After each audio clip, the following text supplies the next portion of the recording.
사랑하는 성도 여러분, 예수님께서 이 땅에 오신 목적이 바로 샬롬의 평안을 주시기 위하여 이 땅에 오셨습니다. 요한복음 14장 27절을 보시면 평안을 너희에게 끼치노니 곧 나의 평안을 너희에게 주노라. 주님이 이렇게 말씀하셨습니다. 자, 그런데 이 말씀과 완전히 반대되는 말씀이 오늘의 본문입니다. 오늘 누가복음 12장 51절을 다시 한번 보실까요? 내가 세상에 화평을 주려고 온 줄 아느냐 내가 너에게 이르노니 아니라 도리어 분쟁하게 하려 함이로라. 자, 우리가 이 말씀을 어떻게 이해해야 될까요? 자, 이 말씀 때문에 시험에 든 사람이 있을 수 있겠는데요. 바라기는 멀리 오해하지 마시고 가까이 이해하시기를 바랍니다.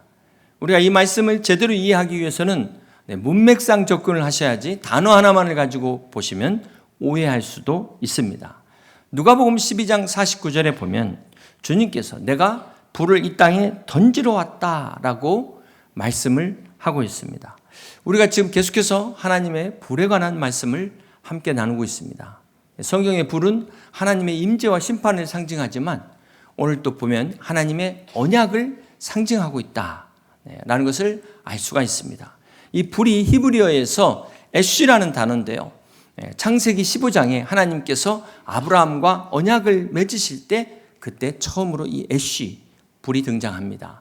자, 우리 신명기 4장 36절을 보시면 자, 이때 불이 또 어떻게 나타날까요? 여호와께서 너를 교훈하시려고 하늘에서부터 그의 음성을 내게 듣게 하시며 땅에서는 그의 큰 불을 내게 보이시고 내가 불 가운데서 나오는 그의 말씀을 듣게 하셨느니라. 하나님의 말씀을 불 가운데서 나오는 말씀이다 라고 지금 기록하고 있습니다. 에레미야 23장 29절을 같이 보시겠습니다.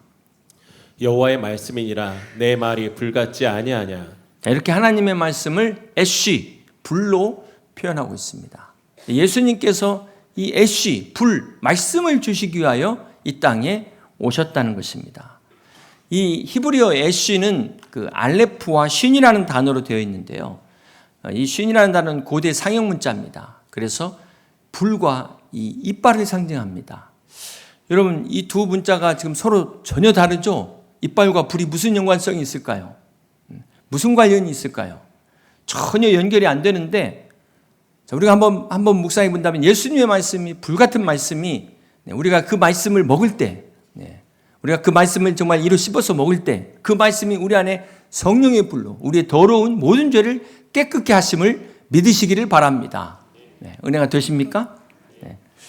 요한복음 1장 14절에 보면 예수님께서 말씀이 육신이 되어 우리 가운데 거하셨다고 말씀하고 있습니다. 주님은 바로 이 불같은 말씀을 전하시기 위하여 친히 육신으로 이 땅에 오셨습니다. 그 주님께서 공생애를 시작하시면서 처음으로 하신 말씀이 바로 회개하라, 천국이 가까이 왔느니라는 말씀입니다. 이 시간 이 불같은 하나님의 말씀 앞에서 우리가 다 회개하고 우리의 모든 더러운 것들이, 모든 죄악들이 다 깨끗이 사함받는 은혜가 임하시기를 주님의 이름으로 축복합니다. 오늘 본문에 우리 주님께서 내가 불을 땅에 던지러 왔다. 여러분 한번 이 주님의 모습을 생각해 보시길 바랍니다. 불을 던지시는 주님의 모습 상상이 되십니까? 오늘 본문에 이 던진다, 이 헬라어의 그 의미를 보면 발로라는 헬라어인데요. 씨를 뿌린다. 그런 의미를 갖고 있습니다. 그러니까 주님이 불을 던진다는 것은 정확하게 말하면 말씀의 씨를 뿌린다는 의미가 되는 것입니다. 그런데 왜 굳이 무섭게 불을 던지러 오셨다 이렇게 말씀하셨을까요? 그것은 바로 말씀의 능력을 불로서 비유하신 것입니다. 여러분, 이 불이 얼마나 무섭습니까? 순식간에 모든 것을 태우는 불, 정말 무섭습니다. 사랑하는 성도 여러분, 하나님의 말씀은 불같은 능력이 있음을 믿으시길 바랍니다. 히브리서 4장 12절은 하나님의 말씀은 살아있고 활력이 있어 좌우에 날선 어떤 검보다도 예리하여 혼과 영과 및 관절과 골수를 찔러 쪼개기까지 하며 마음의 생각과 뜻을 판단하신다고 말씀하고 있습니다. 이 시간 이 불같은 하나님의 말씀이 여러분의 심령에 뿌려지셔서 강팍한 돌밭들이 다 깨어지고 열매 맺는 옥토가 되시기를 주님의 이름으로 축복합니다. 누가복음 12장 49절에 보시면 내가 불을 땅에 던지러 왔노니 이 불이 이미 붙었으면 내가 무엇을 원하리요? 지금 주님이 이 말씀의 불을 붙이셨는데 이 불이 잘 붙지 않아서 안타까워하시는 모습을 우리가 발견할 수 있습니다. 50절 계속해서 볼까요? 나는 받을 침례가 있으니 그것이 이루어지기까지 나의 답답함이 어떠하겠느냐. 여러분, 주님도 답답해 하십니다. 주님이 항상 우리를 이해하시고 받아주시고 사랑만 하신 것은 아니었습니다. 사랑하는 성도 여러분, 오늘 주님이 우리를 볼 때 어떻게 생각하실까요? 기뻐하실까요? 아니면 혹 오늘 본문의 제자들처럼 답답해 하시진 않을까요? 언제까지 내 스스로 신앙생활 하지 못하고 그 조그마한 시험에 넘어지시겠습니까? 또 유혹에서 헤매고 있겠습니까? 주님이 얼마나 안타까우실까요? 아니, 슬퍼하실까요? 언제까지 어린아이처럼 그냥 듣기 좋은 소리만 듣기를 원하십니까? 내 자신만을 위해서 이기적인 삶을 살겠습니까? 오늘 본문 다시 보면 나는 받을 침례가 있으니 그것이 이루어지기까지 나의 답답함이 어떠하겠느냐. 주님께서 자신이 받으실 침례, 이 세례에 대해서 말씀을 하고 있습니다. 이 침례가 무엇일까요? 마가복음 이 10장에 보면은 세베대 아들 야고보와 요한의 어머니가 예수님께 자기 아들을 하나는 우편에 하나는 좌편에 앉혀달라고 이런 부탁을 합니다. 자, 이때 주님께서 뭐라고 말씀하시냐면 우리 마가복음 10장 38절 같이 보겠습니다. 예수께서 이르시되 너희는 너희가 구하는 것을 알지 못하는도다. 내가 마시는 잔을 너희가 마실 수 있으며 내가 받는 침례를 너희가 받을 수 있느냐. 자, 여기서 주님이 마시는 잔은 바로 주님이 당하실 고난의 잔을 말씀합니다. 그리고 주님이 받으실 이 침례, 세례는 바로 십자가의 죽으심과 부활하심을 상징하는 것입니다. 사랑하는 성도 여러분, 주님은 죄인들을 위하여 대신 십자가에서 죽으시기 위하여 이 땅에 오셨습니다. 그 주님은 부활하셨습니다. 그런데 이것을 알지 못하는 제자들이 답답한 거예요. 주님의 답답함은 주님의 뜻을 깨닫지 못하는 여전히 제자들임에도 불구하고 그렇게 주님의 말씀을 많이 들었음에도 불구하고 깨닫지 못하는 그 안타까움에 대한 답답함이라는 것입니다. 사랑하는 성도 여러분, 주님께서 우리의 죄 때문에 죽으시고 부활하셨는데 아직도 깨닫지 못한 사람들이 있다면 주님이 얼마나 답답하시겠습니까? 그래서 주님이 우리의 심령에 불을 지르러 오셨다는 거예요. 사랑하는 성도 여러분, 주님이 십자가를 통하여 이 땅에 불을 붙이셨습니다. 마치 어린 양이 제단 위에 그 불에 제물로서 다 태워지는 것처럼 주님은 십자가 위에서 자신을 불로서 다 사르셨습니다. 예수님은 말씀의 불을 던지셨습니다. 그런데 그 불이 붙지 않는 거예요. 그래서 너무나 답답해 하시는 거예요. 반응이 없는 거예요. 너무나 안타까워 하시는 것입니다. 사랑하는 성도 여러분, 오늘 주님이 던지신 이 불로 인하여 우리 안에 모든 죄가 다 깨끗이 소멸되시기를 주님의 이름으로 축복합니다.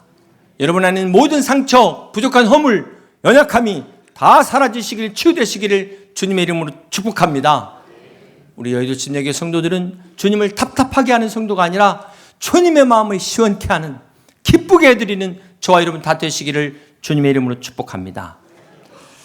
여러분 기도해 주셔서 감사한데요. 지난주에도 목자 세미나가 제주 비전센터에서 계속 진행이 됐습니다. 수요 예배를 제주 비전센터에서 드리는데 이제 문을 열어놓고 드리니까 밖에 새소리가 들리는데요. 샬롬 찬양대 찬양하고 새소리가 너무나 조화롭게 들리는 거예요. 샬롬 찬양대의 멜로디가 새 노래 부르며 주 찬양하여라 따라다라단딴딴딴딴 따라다라단딴딴 이런 멜로디가 계속 나와요. 이 새 노래가 그 새가 아닌데 새가 따라서 따라다라 짹짹짹짹짹짹짹 따라다라 짹짹짹짹 박자를 정확하게 맞추더라고요. 음정도 이게 딱 화음이 딱 협화음에 들어가지고 안 믿으실 것 같은데 저 정말 순간 녹음하고 싶었어요. 정말 녹음하고 싶었어요. 새 소리가 이렇게 오케스트라 소리처럼 높은 소리, 낮은 소리. 어떤 새는 거기다 애드립을 삐리리리 하고 이렇게 딱 주더라고. 또 이 비발디가 이 곡을 작곡할 때 아마 이거 새 소리 들으면서 작곡하지 않았을까. 새 소리가 이렇게 다양한 줄 예전에 미처 몰랐어요. 여러분, 새가 우는 걸까요? 노래하는 걸까요? 어떤 게 맞을까요? 그건 내가 울면 새도 울고 내가 노래하면 새도 노래합니다. 제가 이번에 깨달은 건데 사실 이 새소리가 여의도에도 들리는 거 여러분 아시고 계셨죠? 네? 이 여의도에도 들리더라고요. 소음에 묻혀갖고 못 들었어요. 네. 내 자신이 그동안 이거 들을 여유가 없어서 그랬는지 안 들렸어요. 안 들렸어요. 여러분 한번 예배 끝나고 나가시면서 새소리 한번 들어보세요. 우리가 하나님의 음성도 마찬가지입니다. 내가 바쁘니까 내가 여유가 없어서 안 들린 거예요. 오늘도 하나님은 이렇게 부족한 종을 통해서 말씀하시는데 이 말씀을 통하여 여러분 세미한 음성을 들으시기를 주님의 이름으로 축복합니다. 네. 이 말씀을 통하여 여러분의 답답함이 뻥 뚫리시기를 주님의 이름으로 축복합니다. 네. 새가 노래하는 걸 표현하지 못해서 제가 답답한데 네. 여러분 하나님의 말씀을 통해서 진정한 은혜가 여러분 가운데 임하시기를 주님의 이름으로 축복합니다. 오늘 본문을 이 순서상으로 보시면 주님이 평안을 주시기 전에 먼저 불을 지르러 오셨습니다. 그 순서를 보게 돼요. 자, 이것은 다시 말해서 우리가 이 불을 통과하지 못하면 이 진정한 평안을 누리기 어렵다는 것이죠. 그래서 51절 다시 봅니다. 내가 세상에 화평을 주려고 온 줄로 아느냐? 내가 너에게 이르노니 아니라 도리어 분쟁하게 하려 함이로다. 이 말씀을 오해하시는 분 계십니까? 주님은 평화의 왕으로 오셨습니다. 화평케 하는 자는 복이 있다고 말씀하셨습니다. 주님은 결코 분쟁을 기뻐하지 않습니다. 여러분 한번 잘 생각해 보세요. 솔직하게 이 분열을 일으키는 사람들은 믿지 않는 사람들이 더 많잖아요. 믿음의 사람들은 결코 이렇게 살아서는 안 되는 것입니다. 52절 계속 보실까요? 이후부터 한 집에 5사람이 있어 분쟁하되 셋이 둘과 둘이 셋과 하리니 아버지가 아들과 아들의 아버지와 어머니가 딸과 딸이 어머니와 시어머니가 며느리와 며느리가 시어머니와 분쟁하리라 하시니라. 여기 하나 빠진 게 있더라고요. 장모하고 사이 빠졌더라. 네. 여러분, 혹 여러분 중에 주님의 말씀처럼 믿음 때문에 가족 간의 불화를 경험한 적 계시지 않습니까? 어떤 분들은 이 믿는다는 것 때문에 제사 안 지내가지고 집에서 쫓겨난 사람도 있어요. 가문에서 뭐 죄인다 뭐 이런 분도 있어요. 참 이해가 안 되는데요. 왜 믿는 것 때문에 갈등이 생기고 분쟁이 일어날까요? 그래서 첫 번째로 바로 죄의 문제입니다. 죄는 모든 사람들이 반드시 넘어야 될 문제예요. 이 죄가 바로 갈등과 분열의 시초가 된다는 것입니다. 이 죄가 하나님과의 단절을 가져왔어요. 이것이 모든 문제의 원인이 되는 것입니다. 이 죄가 사랑하는 가족조차도 서로 갈라지고 대적하게 만들었어요. 그래서 우리는 죄의 실상을 알아야 되는 것입니다. 실체를 알아야 됩니다. 죄가 하나님과 우리 사이를 갈라놓듯 우리 가정도 갈라놓고 부부끼리 부모와 자식 간에 이런 모든 분쟁들이 죄에서부터 시작됐다는 사실을 기억하시기 바랍니다. 두 번째, 왜 믿음 때문에 갈등과 분쟁이 일어날까요? 그것은 우리가 바로 예수님을 구주로 영접하는 순간 우리 신분이 바뀌어요. 소속이 바뀝니다. 이제는 더 이상 이 땅에 속한 자가 아니라 하늘의 시민권자가 되는 줄 믿으시길 바랍니다. 우리가 세상에 속해 있을 때는 마귀가 같은 편이잖아요. 같은 편을 어떻게 하겠습니까? 그런데 이제 우리가 하나님의 자녀가 되는 순간 바로 영적 전쟁이 시작되는 것입니다. 이 영적 전쟁은 눈에 보이지 않는 전쟁이에요. 근데 때로는 이 전쟁이 우리 눈에 보이는 이 육적인 전쟁으로 확연하게 나타날 때도 있다는 것입니다. 이 영적 전쟁이 가족 관계를 끌어놓을 정도로 예외가 없다는 거예요. 결코 우습게 봐서는 안 된다는 것입니다. 사랑하는 성도 여러분, 생각해 보세요. 아무리 한 가족이라 할지라도 가슴에 성령의 불이 붙은 사람과 정욕의 불이 붙은 사람, 어떻게 싸움이 안 일어날 수 있을까요? 어떻게 갈등이 없을 수 있을까요? 갈등이 없는 게 이게 더 이해가 안 되지 않아요? 그렇기 때문에 우리가 안 믿는 사람과 결혼하는 게 쉬운 문제가 아니에요. 뭐 어차피 결혼하신 분은 본인이 선택한 것이니까 끝까지 감당하시기 바랍니다. 그러나 아직 결혼하지 않으신 분들은 심각하게 고려해야 돼요.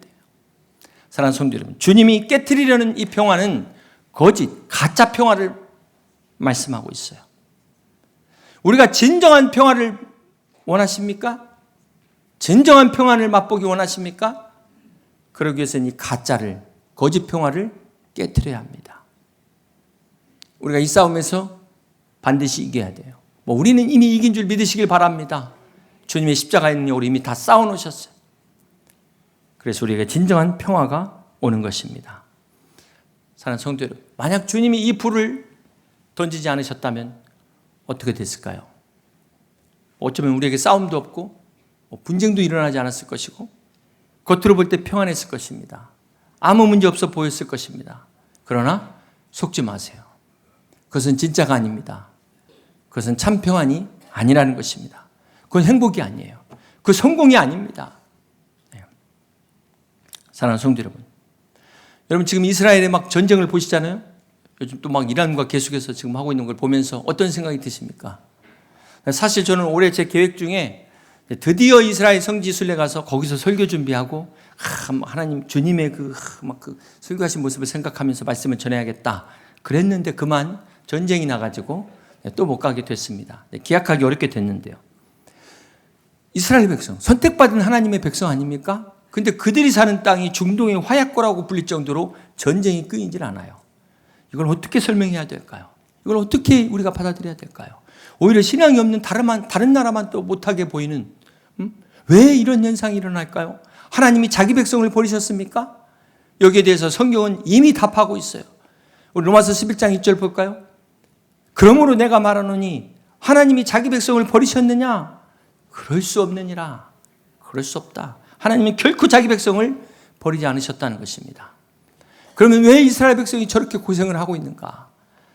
로마서 11장 25절이 그 원인을 말씀하고 있어요. 형제들아, 너희가 스스로 지혜 있다 하면서 이 신비를 너희가 모르기를 내가 원하지 아니하노니 이 신비는 이방인의 충만한 수가 들어오기까지 이스라엘에 더는 우둔하게 된 것이라. 자, 이것을 신비라고 말하고 있는데 복음이 이방의 전 세계로 뻗어나가기 위하여 이스라엘 밖으로 나가도록 이스라엘을 우둔하게 만들었다는 것입니다. 이것을 미스테리, 신비라고 성경이 말씀하고 있어요. 여러분, 결국 택함받은 하나님의 백성은 하나님 뜻대로 살아야 되는 것입니다. 저렇게 하나님의 뜻을 알지 못하고 있으니까 결국은 더 고달픈 인생이 되는 거예요. 오늘 하나님의 사람들은 하나님 사랑하시는 자에게 징계도 주신다는 것 잊지 마시기를 바랍니다. 우리가 겸손한 믿음으로 나가야 돼요. 하나님이 원가지도 아끼지 않으셨는데 하물며 너희일까 보냐. 여러분, 하나님을 멀리하고 아무런 사인이 없다면 그게 버림받은 겁니다. 하나님이 사랑하신 자에게 때로 징계도 주시고 고난도 허락하신다는 사실을 믿으시기를 바랍니다. 결론적으로 모든 해결은 십자가밖에 없어요. 예수님의 사랑 안에 다 회개해야 되는 거예요. 이 십자가 예수님의 사랑만이 모든 전쟁을 종식시킬 수 있습니다.